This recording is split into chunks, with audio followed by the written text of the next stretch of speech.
Geneva will never be the same.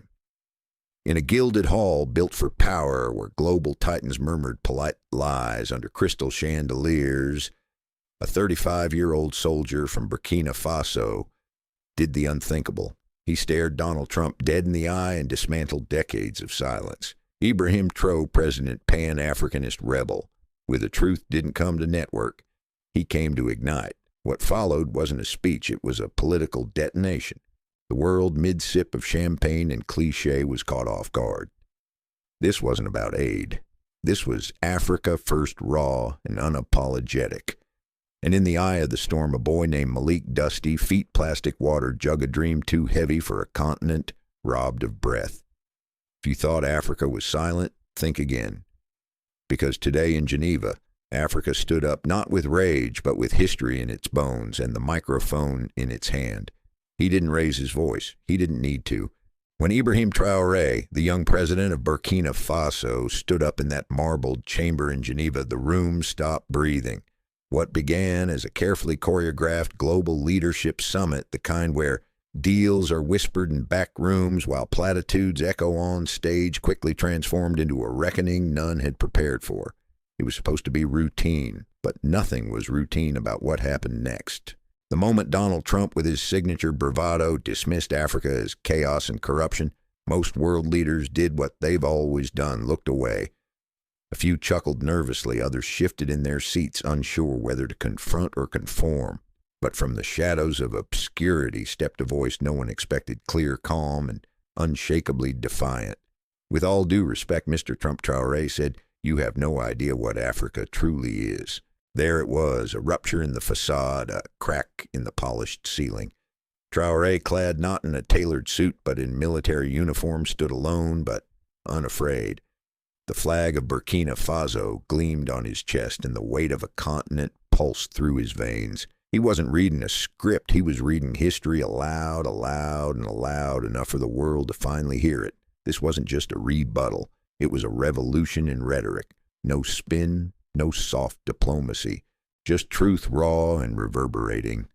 And the truth, as Traoré framed it, was not negotiable. He spoke not only for himself, but for every village boy like Malik who wakes before dawn to fetch water, barefoot past gold mines he'll never benefit from. He spoke for a continent whose riches have filled foreign bank vaults, while its children study by candlelight if there's wax left. He spoke for a people who have been told for generations that they are broken when it was the system around them that was rigged. Traoré didn't pause for applause. He paused for effect. And that effect was devastating. Standing tall before a gallery of billionaires and bureaucrats, he ripped off the velvet curtain of diplomacy and showed the cold steel bars behind it. "You call us corrupt," he said, each word deliberate, each syllable an indictment. "But what do you call the Western companies that pay bribes to steal what's ours?" The silence was no longer diplomatic. It was damning. Traoré wasn't content to simply defend Africa's dignity. He was determined to confront the theft that masquerades as aid the contracts that wear the face of fairness but hide teeth of exploitation. And in doing so, he drew a straight, unflinching line between Western profit and African poverty. He named no companies he didn't have to. The room knew. The world knew. Everyone knew. Oil, gold, cocoa. The sacred trinity of African resources, extracted at record pace, exported in silence. From the hills of Ghana to the delta of Nigeria, from the forests of Congo to the mines of Burkina Faso, wealth is ripped from the soil by foreign hands, then exported with invoices and silence. And yet Traoré reminded them African hospitals run out of basic medicine. African children die of hunger. African graduates wander with diplomas and nowhere to go. This was not a lecture. It was an indictment of a global system rigged to plunder and blame, one that uses the word corruption like a colonial whip, but hides its own under the glitter of glass towers and tax havens. Corruption does not begin in Kinshasa. "Traoré," said eyes, piercing through the suits, "it begins in Brussels, in Washington, in Dubai." That line landed like a verdict. He didn't yell. He didn't plead. He exposed. The irony he made clear is that Africa's failures were never accidental. From colonial flags to IMF loans, from rigged mining deals to arms contracts, the West didn't just benefit from Africa's weakness, it engineered it. And what of the banks that welcome stolen African billions? The tax havens designed to launder dictatorship. The corporations that write CSR in brochures while hiring children to dig cobalt by hand. Traoré had only one word for it: hypocrisy. And Geneva had no answer. No one interrupted. No one could. Traoré held the room not with fire, but with clarity, not with fury, but with truth. It wasn't bitterness. It was a mirror. And the reflection staring back at the global elite was ugly. He spoke of Malik again, the boy with no water, no school, but a dream to build wells for his village. Not to escape Africa, but to rebuild it. Malik doesn't need pity. Traoré said, his voice like steel wrapped in silk. He needs power. In that moment, even the marble pillars seemed to lean in. Traoré didn't come to Geneva to ask for help. He came to demand accountability. He didn't beg for loans. He demanded the return of what was stolen. He didn't ask for applause. He called for reckoning. And with every word, the hashtag #NarAfrica first wasn't just a slogan, it became a movement. Then came the moment that silenced even the skeptics. Ibrahim Traoré took a breath. The room waited. And with steady cadence, he shifted from global truths to one unforgettable face. Let me tell you a story, he said, his voice softening like dusk over dry fields, and the world listened. Malik, not a policy, not a statistic. A 12-year-old boy from a forgotten village in Burkina Faso, barefoot and invisible to the global order. Every morning before the sun breaks the horizon, Malik doesn't prepare for school, he prepares to survive. With a cracked plastic container, he walks 6 miles barefoot to fetch water, not to play, not to explore, but to keep his mother and younger siblings alive. The room stopped blinking. On the way, he passes the gold mines, majestic hills rich with resource, but hollow with betrayal. Gold that funds presidential campaigns, smartphone empires, and Swiss vaults, but will never buy Malik a textbook. His father killed in a mine collapse, working for a foreign company that fled the country without compensation or a single line in the Western press. And still, Traoré said, letting the words hover, Malik dreams of becoming an engineer, not to escape Africa, but to rebuild it. Some in the audience, the very architects of summits like these, lowered their gaze. Others wiped their eyes. Not all were ready for what this moment demanded: human accountability. And yet no one dared to look away, because Malik in his quiet dignity had become more than a boy. He had become a mirror, a rebuke, a hope. Traoré wasn't pleading for sympathy. He was declaring a reality long denied its voice. That boy's dream is not a visa, he said. It is justice. It is dignity. Every syllable carried the weight of a continent too long told to wait, too long blamed for the broken chains it never forged. This wasn't just a story.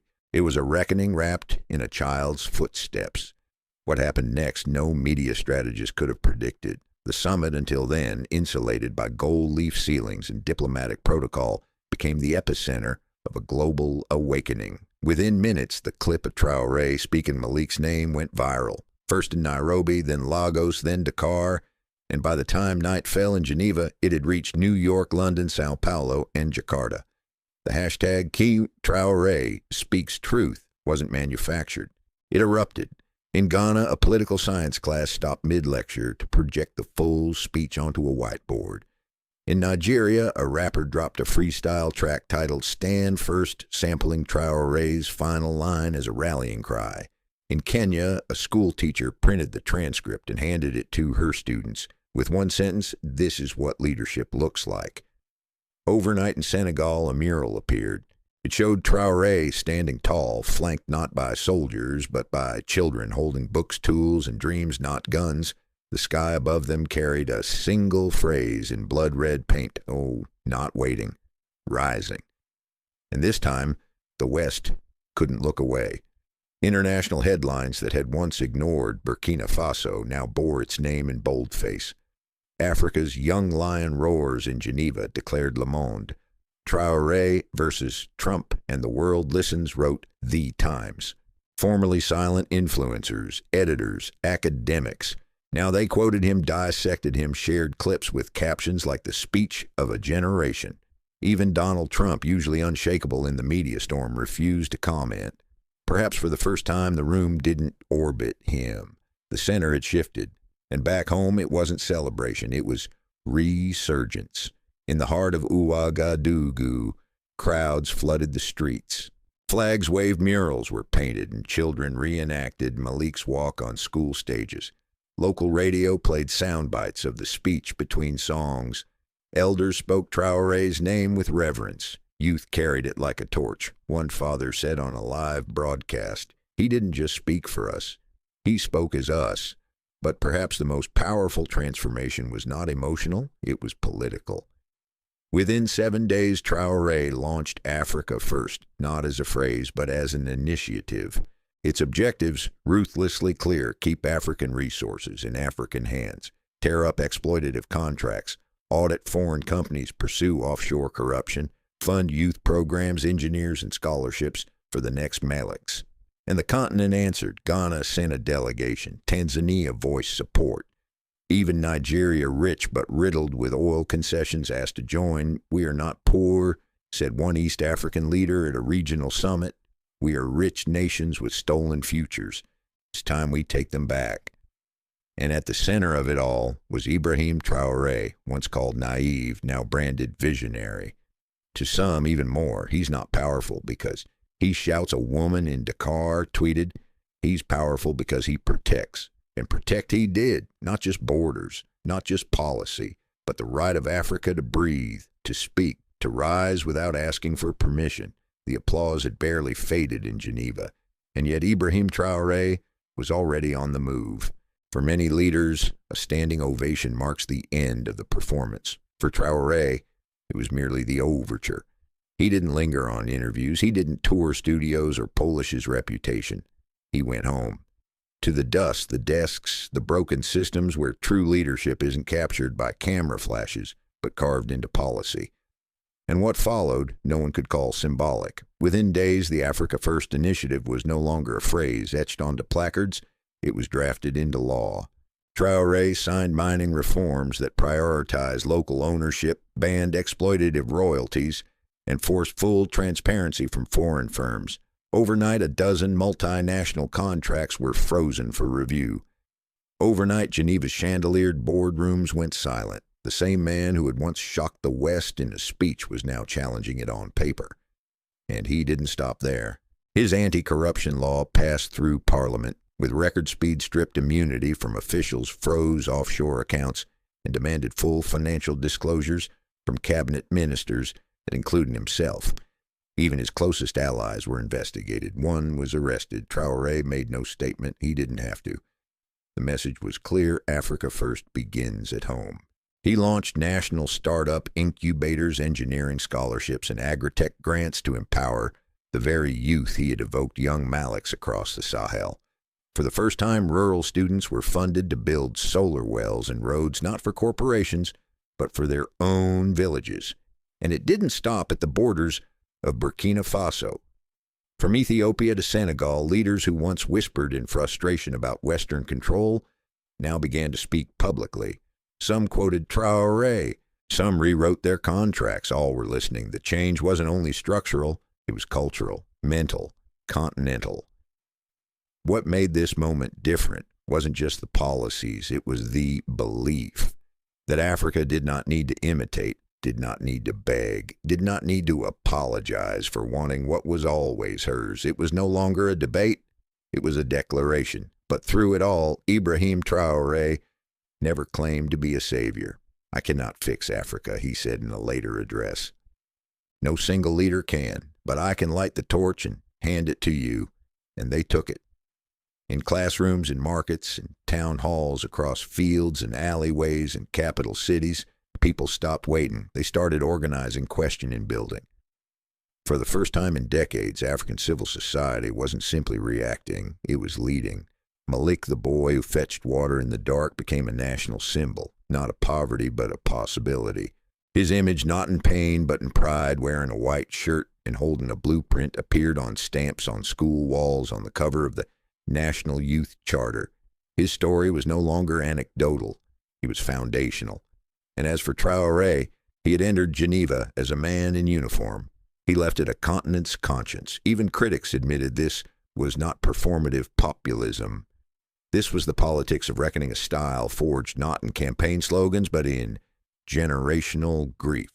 He had spoken, yes, but more than that, he had listened to the silences, to the dismissed, to the broken roots buried under IMF, spreadsheets, and colonial scars. And when the world tried to move on, as it always does, he didn't. He went back to the trenches. Because that is where Africa still breathes and bleeds. What he proved with words, with laws, with unrelenting purpose, was that Africa was never voiceless. It was simply not heard. Until now. Final words. The continent stands. So here we are. Africa is not asking. She is standing, not with noise, but with clarity. Not with rage, but with reckoning. Not with permission, but with power. And Ibrahim Traoré, he is not just the president of Burkina Faso. He's the man who stared into the eyes of a former U.S. president and told the world enough. He is the man who reminded the West that Malik's life is worth more than gold and that dignity is not something given, it is reclaimed. He is the man who lit the fuse beneath an entire generation and handed them the match. He's not the answer. He is the question the world can no longer ignore. Subscribe to Follow the Rising, because this time Africa is not stepping back. She's stepping forward, and the ground is already shifting beneath our feet. Africa first, nor Ibrahim Traoré, dar Geneva speech, Burkina Faso, KS Malik, global reckoning.